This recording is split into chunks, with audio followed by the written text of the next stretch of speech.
Hey everybody, welcome back to MPQ Mastery, where we teach you to destroy more gems, and Happy New Year, everybody. So many big things happening over here. Not only are they just releasing Yellow Jacket, oh my god, so much fun, but we just hit 3,000 subscribers here. Oh my god, you guys rock. Thank you so much. And I know that I've kind of been away for a little bit. I did do one video last month, but I'm actually going to be coming back with more videos. This will be the first of a few more team videos that I already have planned, and let's go ahead and jump into that. It is going to be for Onslaught, Professor X, and Quake. Now, of course, not everybody is very surprised that Professor X and Onslaught work really well together. That's a combination that I've seen a lot in PvP, and honestly, there's really good reasons why they work really well together. But the addition of Quake, what I have found, is that it really kind of gives you a little bit more control over the board. And I've seen a lot of other characters kind of, pitched as a good third for this team, but Quake seems to be the perfect fit for me and my playstyle. Especially if you have them arranged at Onslaught 355, Professor X 553, and Quake 535. So let's go ahead and just go over the three characters and let's get a feel for what they do.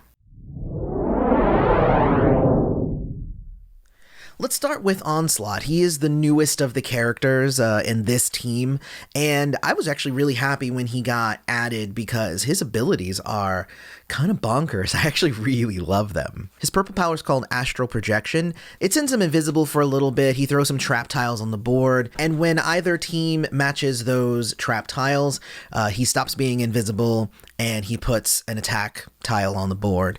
It's not like super impressive, but it does actually fit with a certain play style, but it won't really fit that much into this particular team. All of your purple, I think I said pink earlier, all of your purple is going to end up going to Professor X. The big power in this team that this character uses is his green passive ability called Know His Name. And if you have it at level 5, then if you make a 4 or a 5 match, he's going to destroy all team up tiles and deal around 1,300 damage for each one destroyed in this way.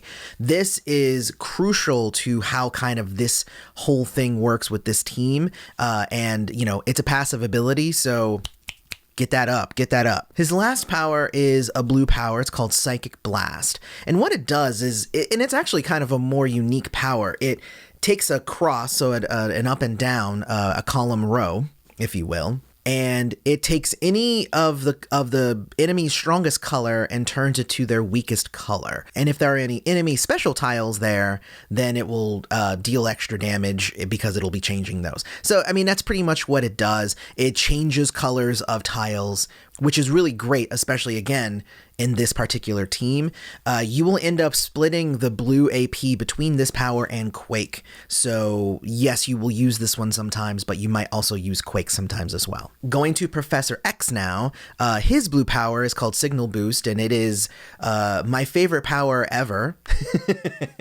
And it is whenever you make a 4 or 5 match, it destroys one additional tile of that and it deals more damage. This one is really, really great to have at level 5 because whenever you make a 4 or 5 match, you're guaranteed to deal another 7,800 damage to whatever the enemy is. And that's like, oh my god, it's like so great. And again, it's whenever you make a 4 or 5 match. So in some cases, it's happening like all the time. His other power is To Me My X-Men. That's his purple power. This is where the majority of your purple AP will be going. And it is a multifaceted power because what it is when you activate it, you select a color and he calls another character to come and do their thing. If you choose red, Wolverine comes, deals some damage. If you choose yellow, Beast comes in and heals. If you choose green, Rogue comes in and destroys some tiles and deals some damage. If you use blue, then you end up destroying a row and dealing damage. And if you use purple, then Jubilee comes in, changes the color of a bunch of tiles, potentially making matches, but doesn't deal any additional damage or anything after that. And choosing black brings in Storm, and she creates attack tiles because she's Storm. And whatever color you do choose on that purple power, it makes some of the tiles on the board that color as well. And honestly, this purple is kind of key to this team. This is why he's here. Yes, the signal boost power is really part of it as well, but these two powers together are just really, really great. His last power is black. It's called Xavier Protocols. It's a good power. It reduces the damage that he takes if there's X-Men on the team and makes enemy powers more expensive.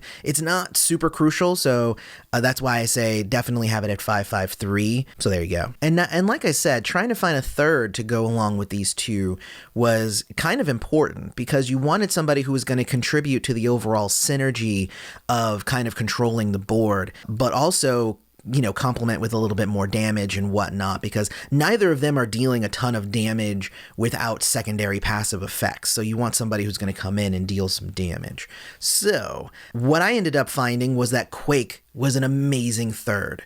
Well, yes, she's a 4-star, the other two are 5 stars. She always ends up with less health than both of them, but she does have yellow as one of her colors, which kind of rounds out the colors that everybody has now on the team. Except for red, nobody has red, so that's a dead color. But she kind of solves that as well. It's kind of interesting. So let's go through her powers real quick. With a green power at level 5, you want that. It's called Earthquake. It shuffles the board, deals damage to the enemy team.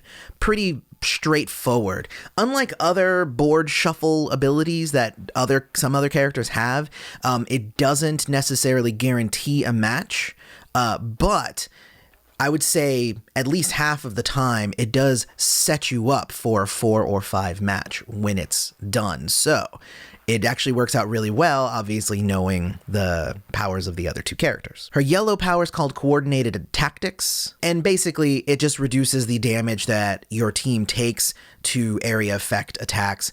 Again, it's fine to have it at 3. The other two powers are much more important. This one is just kind of helpful, but it's not super duper like aggressive. And the third is Resonance Frequency, and that is where you choose a color on the board, and at level 5 you destroy 8 random tiles of that color. So again, board control, and if you don't have anything to control, then you shuffle it. So it works out really, really well. And again, this team together is great. Going into the strategy for this team, oh my gosh, there's going to be a lot going on with this team and a lot of passive abilities all kind of coming into play. And you might play this team a few times and be like, oh, well, Professor X and Onslaught do all of the work. And, you know, Quake is just sitting there not really doing anything. Here's the key, though. When you start the fight, you want to definitely jump in and start trying to build up that purple power from Xavier. That is going to be crucial. So go for purple, but also go for blue, because that's going to ramp up the ability to use either Onslaught's blue ability or Quake's blue ability later on. Once you have Professor X's purple ability going, guess what you're going to end up picking as your color? The majority of the time, you will end up picking blue. A lot of the time, it's board control. If there's any enemy tiles or anything like that, you're going to destroy those and also produce some more blue, thus probably creating more blue for your other teammates. But you also, again, want to use the abilities that you have. If you select any other color using Xavier's purple power, other than blue, it's a crapshoot. You will produce some random red, some random black, some whatever. Yes, on the blue, you're also creating random blue, but you are controlling. You get to destroy a row, thus collapsing into a possible 4 or 5 match, then destroying team-up tiles, which then can create more collapsing matches, then also dealing another damage because you're destroying another tile. But as soon as you have that blue from Daisy, then you're going to use that to destroy more tiles. And a lot of the time I end up destroying the red tiles and just getting them out of the way, because I'm not going to deal a lot of damage with this team using those red tiles, so just get rid of those. And in doing so, you're going to make matches of the colors through collapsing that you are going to be doing a lot of damage on. Now, there's obviously the other blue power in the play. So if destroying a bunch of one color is going to be more beneficial, do that. But if the enemy's strongest color, changing it to their weakest color is also going to create some 4s and 5 matches, use Onslaughts instead. And they cost the same amount of AP, so it really is just which one is going to work out best in this situation. And you'll end up at times in situations where you don't have any 4s or 5s or great matches or anything to really do. So that's when you want to use Quake's green ability. Her green ability that shuffles the board and deals damage to the team. So first off, it's dealing damage to the enemy team, and a lot of damage, around 5,000 to everybody on the enemy team, even if they're invisible, even like, so all this stuff, like it's crazy. Like it's a lot that she does and shuffles the board. And like I said, the majority of the time she sets up either a 4 or 5 match on the back end. So you definitely want to use her with this team. And yeah, kind of wash, rinse, repeat. I mean, you're going to make your 4s and 5s, you're going to destroy all the team-up tiles, you're going to destroy additional tiles, then you're going to destroy some more tiles. If there's nothing to match or destroy, you're going to shuffle the board and do it all over again. It's really kind of a great team. And again, I find that Quake works really well in this combination. So, bam, please go and try out this team. I really want to know your guys' thoughts on that. Thinking of downsides to this team, I can't really think of all that many. Quake having low health is an issue sometimes, because sometimes she can be taken out before other characters, before the other two are, and then you're left without kind of her usefulness. And red is a dead color, but like I said before, with clever usage of the powers, that becomes a non-issue pretty quickly. I have found that I can go through a lot of fights really fast with this team. It deals a lot of damage very quickly, and it's one of my faves to use in PvP and EVP. So, I mean, it's whatever. It works in both, in my opinion. And obviously, you'll get some benefit out of trying to figure out if you want Professor X's power to go off first, or if you want Onslaught's power to go off first. I find that Professor X's power going off first, putting him in the second position, the one to the left, is better, because a lot of the time when I'm making a match, I'm hitting a specific thing and I want to take it down.